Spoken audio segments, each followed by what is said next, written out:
అందరికీ నమస్కారం. వీడియో చూసే ముందు వీడియోకు ఒక లైక్ కొట్టి ఛానల్ని సబ్స్క్రైబ్ చేసుకోండి. రేపే మార్చి 6వ తేదీన శుక్రవారం రోజు సంకటహర చతుర్థి వచ్చింది. ప్రతి నెలలో కృష్ణపక్ష చతుర్థి రోజు సంకటహర చతుర్థి వస్తుంది. ఈ చతుర్థి రోజున వినాయకుడిని పూజిస్తే మీ జీవితంలో మీరు చేసే పనుల్లో ఎదురయ్యే ఆటంకాలు, కష్టాలన్నీ కూడా వెంటనే తొలగిపోతాయి. మీకు మంచి రోజులు ప్రారంభమవుతాయి. అంతటి శక్తి ఈ సంకటహర చతుర్థి వ్రతానికి ఉంటుంది కాబట్టి చాలా తేలిగ్గా చేసుకునే ఈ వ్రతాన్ని ఒక్కసారి ఆచరించి చూడండి. మీకు అదృష్టం కలిసి వస్తుంది. సంకటహర చతుర్థి పూజా నియమాలు, పాటించాల్సిన విధానాల గురించి వీడియోలో తెలుసుకుందాం.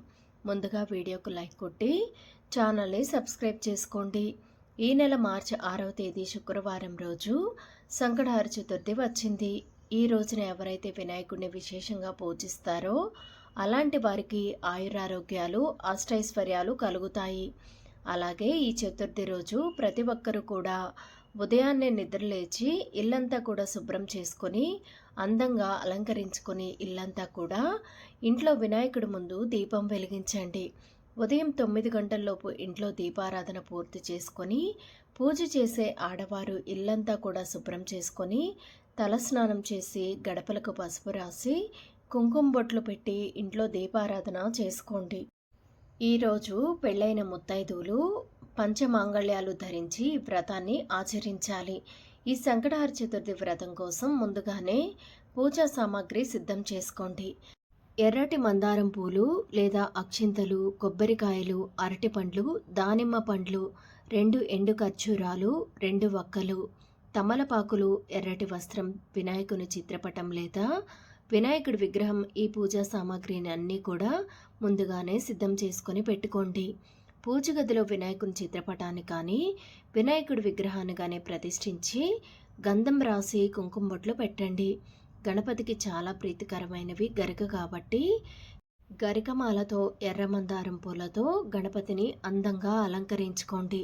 మందారం పూలు అందుబాటులో లేకపోతే గులాబీ పూలతో గణపతిని పూజించండి. అలాగే గణపతి చిత్రపటానికి గరికమాల కూడా వేయండి.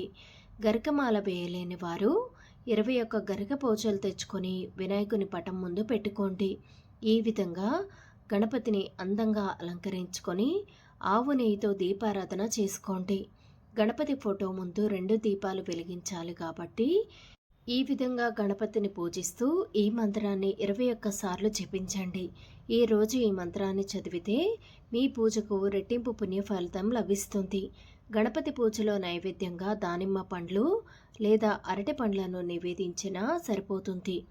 అలాగే గణపతికి ముడుపు కట్టడం ఈ పూజలో చాలా విశేషం కాబట్టి ముడుపు ఎలా కట్టాలంటే ఎరుపు రంగు వస్త్రాన్ని తీసుకొని ఈ వస్త్రాన్ని గణపతి ముందు పరిచి వస్త్రానికి 4 వైపులా కూడా పసుపు రాసి మీ మనస్సులో ఉన్న కోరికలను మనసారా గణపతికి చెప్పుకుంటూ 3 గుప్పెళ్ల బియ్యాన్ని ఆ వస్త్రంలో పోయండి. తర్వాత 2 ఎండు ఖర్జూరాలు, 2 వక్కలు, 11 రూపాయలు దక్షిణ పెట్టి మీ మనస్సులో కోరికలను మరోసారి చెప్పుకుంటూ 3 ముడులు వేసి ముడుపు కట్టండి. ఈ ముడుపును గణపతి ముందు పెట్టి ధూపం సమర్పించి కొబ్బరికాయను కొట్టండి.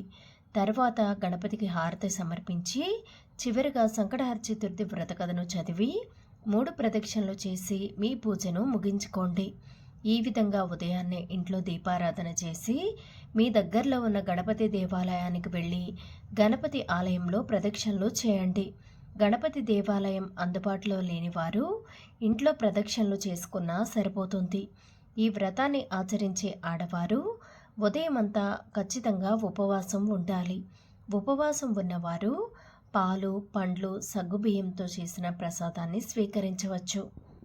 ఉపవాసం విరమించిన తర్వాత తలస్నానం చేసి పూజ గదిలో దీపం వెలిగించి ముడుపుని ఇప్పతీసి ఆ బియ్యంతో పొంగలు తయారు చేసి గణపతికి నైవేద్యం సమర్పించి ఇంటిల్లపాది ప్రసాదాన్ని స్వీకరించాలి.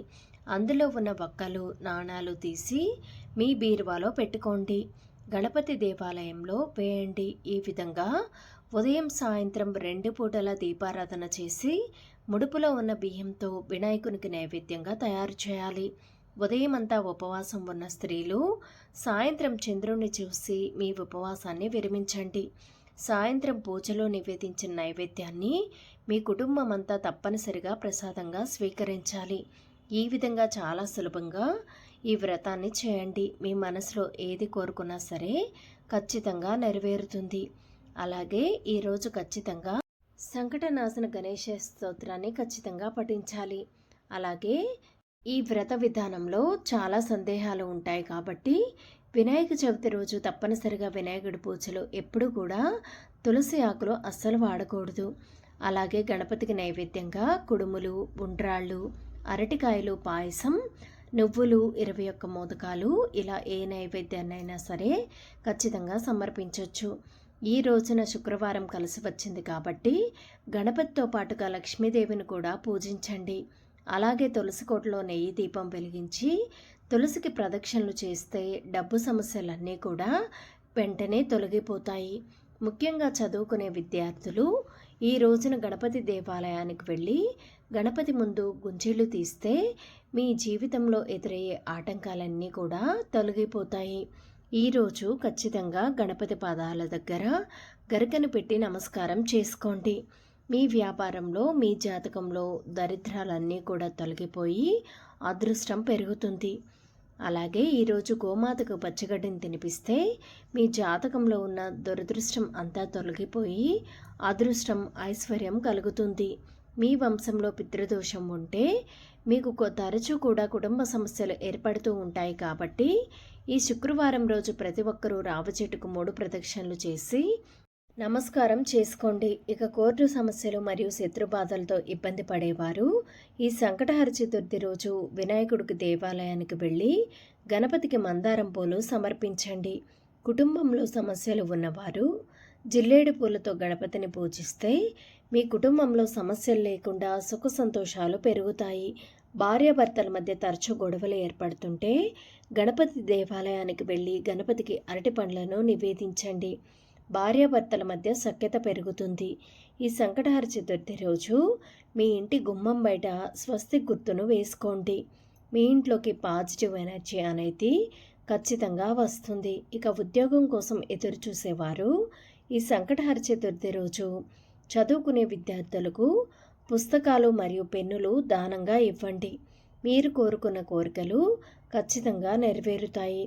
దీర్ఘకాలిక అనారోగ్య సమస్యలతో బాధపడేవారు ఈ సంకటహర చతుర్థి రోజు రాత్రి సమయంలో చంద్రుడికి పచ్చిపాలతో అర్ఘ్యం సమర్పించండి.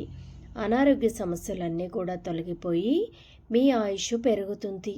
ఈ సంకటహర చతుర్థి వ్రతాన్ని ప్రతి నెలా కూడా ఆచరిస్తూ ఉంటే అదృష్టం వెతుక్కుంటూ వస్తుంది. వీడియోని లైక్ కొట్టి ఛానల్ని సబ్స్క్రైబ్ చేసుకోండి.